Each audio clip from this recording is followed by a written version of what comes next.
Hi everyone, let's talk about Vimal Kumar.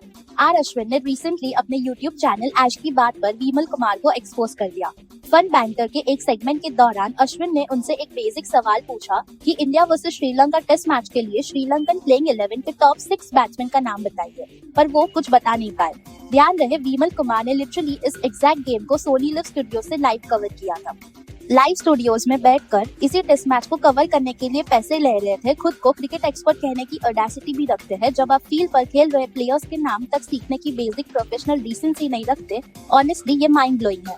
Comment section में तुरंत meltdown चला गया। व्यूवर्स स्पैम करने लगे कि ये शर्म की बात है कि एक क्रिकेट एक्सपर्ट को अपोजिशन 11 तक नहीं पता, स्पेशली जब उन्होंने गेम को लाइव कवर किया था। क्योंकि अगर आप एक टेस्ट मैच की पूरी ड्यूरेशन के लिए सोनी लिव स्टूडियो में बैठे हो तो रफली 30 to 40 आवर्स के एयर टाइम में आपके सामने वो नाम बार बार आते रहे हैं। बाद में ये specific incident straw that broke the camel's back बन गया, क्योंकि इसने उन सारी फ्रस्ट्रेशंस के फ्लड गेट्स खोल दिए जो व्यूवर्स महीनों से अपने अंदर दबाकर बैठे थे। कमेंट सेक्शन सिर्फ श्रीलंकन लाइनअप वाले फियास्को पर नहीं रुका। लोगों ने उनकी वो चीज भी एक्सपोज करनी शुरू कर दी जिससे उन्हें उनका डबल फेस साइड दिखता था। अब लोग चैनल पर फ्लड कर रहे थे और ओपनली अश्विन से कह रहे थे कि विमल कुमार को ऐश की बात से रिमूव करो। क्यों? क्योंकि ऑडियंस कांस्टेंट और शेमलेस बटरिंग से सिक और टायर्ड हो चुकी है। जब आप अपना सारा टाइम क्रिकेटर्स के साथ पर्सनल पीआर नेटवर्क्स बिल्ड करने में लगा देते हो इंस्टेड ऑफ उनकी एक्चुअल परफॉर्मेंस को एनालाइज करना, तो आप जर्नलिस्ट नहीं रहते, आप माइक्रोफोन लेकर घूमता हुआ एक फैन बन जाते हो।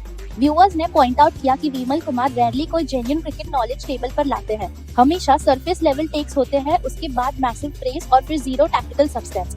अगर आप उनके YouTube अपीयरेंसेस फ्रस्ट्रेटिंग लगती है तो चलिए उनकी official broadcasting duties on Sony की तरफ मूव ऑन करते हैं, क्योंकि वहाँ पे भी वो non stop force story telling का 1 घंटा शुरू कर देते हैं जो फील्ड पर चल रही सिचुएशन को देखते हुए एब्सोल्युटली जीरो सेंस बनाता है। वो इतनी ज्यादा मेहनत करते हैं इन स्टूपिड स्टोरीज को ब्रॉडकास्ट में फोर्स करने की, जैसे लाइव मैच की एक्चुअल रियलिटी से उनका कोई कनेक्शन ही नहीं है। ऐसा फील होता है जैसे वो कमेंट्री बॉक्स में पर्सनल मेमोरीज और इनसाइड जोक्स की एक प्री रिटन लिस्ट लेकर एंटर करते हैं और डिसाइड कर चुके होते हैं कि ग्राउंड पर एक्चुअली कभी भी कुछ भी हो रहा हो, उन्हें वो स्टोरीज बोलनी ही है। एक इनसाइडर दिखाने की डेस्परेशन जो सारी हिडन स्टोरीज जानता है, कमेंटेटर की एक्चुअल ड्यूटी को कम्प्लीटली ओवरराइड कर देती है। और कमेंटेटर की ड्यूटी क्या है? जो लाइव क्रिकेट मैच उसकी आंखों के सामने हो रहा है उसके बारे में बात करना। पर एक और अनोइंग चीज जो ऐश की बात पर करते हैं वो है अश्विन को कॉन्स्टेंटली इंटरप्ट करना। जब आप एक मॉडर्न डे ग्रेट जैसे रविचंद्र अश्विन के सामने बैठे हो, ऐसे आदमी के सामने जिसके पास 500 से भी ज्यादा टेस्ट विकेट्स है और जो गेम का एब्सोल्यूट स्कॉलर है, तो को होस्ट या इंटरव्यूअर के तौर पर आपका प्राइमरी जॉब होना चाहिए चुप रहना और सुनना। आप एक्सपर्ट को बोलने देते हो, आप उन्हें अपना टैक्टिकल ब्रेकडाउन कंप्लीट करने देते हो क्योंकि ऑडियंस उनकी इनसाइट के लिए अटेंशन दे रही है। लेकिन उन दोनों की कोई भी क्लिप देखो और आपको कन्वर्सेशन डिस्टर्ब करने का एक मास्टर क्लास देखने को मिलेगा। विमल कुमार कभी भी अश्विन को अपनी सेंटेंस कंप्लीट नहीं करने देते। ये कांस्टेंट फ्रंटेड इंटरप्शन का एक ऑनगोइंग साइकिल है। जब भी अश्विन क्रिकेट मैकेनिक्स के बारे में कोई ब्रिलियंट एनालिटिकल पॉइंट रखना शुरू करते हैं, विमल कुमार बीच में कट कर देते हैं। और वो इंटरप्ट क्यों करते हैं? क्या वो कोई डीपर स्टैटिस्टिकल इंसाइट ऐड करना चाहते हैं? क्या वो किसी वैलिड काउंटर पॉइंट आर्ग्यूमेंटेशन के साथ पॉइंट को चैलेंज करना चाहते हैं? नहीं, वो सिर्फ कन्वर्सेशन जीतने के लिए इंटरप्ट करते हैं। ऐसा फील होता है जैसे एक इनसिक्योर पावर स्ट्रगल चल रहा है जहां वो इस फैक्ट को हैंडल नहीं कर पा रहे कि कोई और फ्लोर होल्ड कर रहा है और हाई वैल्यू कंटेंट डिलीवर कर रहा है। वो शो के नेचुरल फ्लो को डिस्टर्ब कर देते हैं और उसी इंसान को कट ऑफ कर देते हैं जिसका नाम चैनल के बैनर पर है। उन्हें क्यों लगता है कि लोग ये सब नोटिस नहीं करेंगे? आप अश्विन को एक कॉम्प्लेक्स क्रिकेटिंग थ्योरी एक्सप्लेन करते हुए सुन रहे हो, आप कंप्लीटली लॉक्ड इन हो, आप कुछ नया सीख रहे हो एंड सडनली इंटरप्शन। थॉट का पूरा ट्रेन डिरेल हो जाता है क्योंकि किसी को लाउड माउथ करके स्पॉटलाइट में वापस आना है। ये एक टॉक्सिक कन्वर्सेशन हैबिट है जो ऐश की बात की सपोजिटली प्रीमियम क्वालिटी को कंप्लीटली डिस्ट्रॉय कर देती है। आप एक हाई लेवल क्रिकेट शो नहीं चला सकते जब स्पीकर्स में से एक अपनी आवाज की वैल्यू को एक्चुअल डिस्कशन की वैल्यू से ज्यादा इंपॉर्टेंस देता हो। किसी न किसी तरह समहाउ विमल कुमार इक्वेशन में खुद को लाने का एक कन्वोल्यूटेड रास्ता ढूंढ ही लेते हैं। When I was there, when I asked him, when I was covering that series, हर चीज उन्हीं के बारे में होती रहती है। स्पॉटलाइट को कॉन्स्टेंटली उनके पर्सनल एक्सपीरियंस से उनकी ट्रैवल और उनकी प्रेजेंस की तरह ड्रैग करना जरूरी होता है उनके लिए, जो कि हमारे लिए as an audience completely unnecessary है। ऑडियंस एक स्पोर्ट्स जर्नलिस्ट को उसकी खुद की लाइफ स्टोरी सुनाने के लिए ट्यून इन नहीं करती। हम क्रिकेटर्स को देखने और गेम के बारे में सुनने के लिए ट्यून इन करते हैं। स्पोर्ट्स मीडिया के प्रति ये ईगोसेंट्रिक अप्रोच एग्जैक्टली वो रीजन है जिसकी वजह से फैंस ट्रेडिशनल पंडित से दूर रहे हैं। जब आपका ईगो इतना ब्लोटेड हो जाता है कि आप एक क्रिकेट कन्वर्सेशन को बिना अपनी टेरिटरी मार्क किए और सबको रिमाइंड किए कि मैं वहां था एग्जिस्ट ही नहीं कर देने सकते, तो आप डिस्ट्रैक्शन बन जाते हो।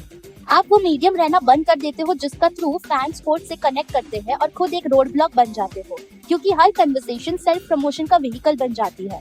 अश्विन जो एक्टिवली व्यूवर्स के लिए गेम को ब्रेक डाउन करने की कोशिश करते हैं और विमल कुमार जो एक्टिवली अपना रेज्यूमे हाईलाइट करने की कोशिश करते हैं, इनके बीच का contrast literally night and day है। सच तो ये है कि सालों से लोग इस इंडस्ट्री में प्योरली एक्सेस के बेसिस पर सरवाइव करते आए हैं। उन्हें प्लेयर्स तक एक्सेस मिलता है, स्टूडियो तक एक्सेस मिलता है, वो टीम के साथ ट्रैवल करते हैं और सिर्फ रूम में प्रेजेंट रहने के बेसिस पर करियर बिल्ड कर लेते हैं। वो गेम स्टडी नहीं करते, अपोजिशन के बारे में नहीं सीखते और अपनी टैक्टिकल नॉलेज अपग्रेड नहीं करते। वो कम्प्लीटली एक्सेस पर डिपेंड करते हैं। लेकिन इंटरनेट एरा ने गेम कम्प्लीटली चेंज कर दिया है। अभी आज की ऑडियंसेस क्रिकेट के बारे में हाईली एजुकेटेड है, उनके पास डेटा, एनालिटिक्स, फुटेज और ग्लोबल कमेंट्री तक एक्सेस है। वो फ्लफ के थ्रू सीधा देख सकते हैं। जब आप किसी ऐसे इंसान को जो इंटायरली ओल्ड स्कूल एक्सेस पर डिपेंड करता है, अश्विन जैसे मॉडर्न क्रिकेटिंग ब्रेन के सामने रखते हो, तो आप नॉलेज का गैप इंस्टेंटली एक्सपोज कर देते हो। आप 2026 में सिर्फ पुरानी स्टोरी सुनाकर एलीट प्लेयर्स की बटरिंग करके स्टूडियो में सरवाइव नहीं कर सकते। आपको स्पोर्ट का नॉलेज भी होना चाहिए। अगर आप एक प्रीमियम स्टूडियो से एक इंटरनेशनल टेस्ट मैच को लाइव कवर कर रहे हो, तो आपको अपोजिशन 11 पता होना ही चाहिए। टॉप 6 बैट्समैन के नाम ना बता पाना कोई छोटी सी मिस्टेक नहीं है, वो आपकी इंटेलेक्चुअल लेजीनेस और टेकिंग फॉर ग्रांटेड बिहेवियर को दिखाता है। अब देखना ये है कि अश्विन अपनी ऑडियंस की बात सुनते हैं और अपने चैनल के रोस्टर क्लीन अप करते हैं या नहीं। लेकिन एक चीज एब्सोल्यूट सर्टेन है कि सरफेस लेवल ब्लफ से बच निकलना और खुद को एक्सपर्ट क्रिकेट कहने का एरा ऑफिशियली खत्म हो चुका है। विमल कुमार ने सिर्फ ऐश की बात पर एक क्विज फेल नहीं किया, उन्होंने एक लाइव ब्रॉडकास्ट पर अपने ही स्पोर्ट्स जर्नलिज्म करियर की पूरी एम्प्टीनेस को एक्सपोज कर दी है। बताइए आप लोग इस बारे में क्या सोचते हैं।